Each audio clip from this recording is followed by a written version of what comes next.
Hey, what's up you guys? Welcome back to my channel. In this video, we're gonna see what happens when a literal train runs over some coins. These are the coins we're gonna be putting on the train tracks. Got a quarter, a nickel, a penny, and a dime. There are other coins like a $50 and dollar coins, but they're not as common as these. So let's go put them on the train tracks.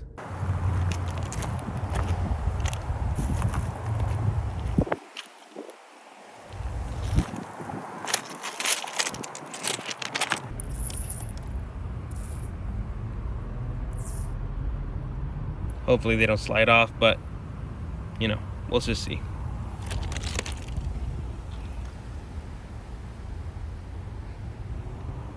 I actually have no idea how long these trains take to go through here. I know that there isn't like apps or anything like that where you can see when trains come by. I think it's because they don't want some Breaking Bad stuff to happen where people just steal stuff off the train. So I just gotta wait here and see what happens. Hopefully it doesn't take too long.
All right, so as you guys can see, they look nothing like before. I googled the average weight of a train and it said it was like 3,000 to 18,000 tons, which is just insane. I put them in the same order as before they were squished. So quarter, nickel, penny, and then dime. It's just crazy to think how much pressure these things were under. You can't even see anything from before. Like there's nothing, there's no face. You wouldn't even know they were coins before unless you saw like the ridges. Anyways guys, thanks so much for watching. I hope you guys liked this video. Subscribe if you haven't already. We're almost to 10,000 subscribers, and yeah, I'll see you guys in the next video.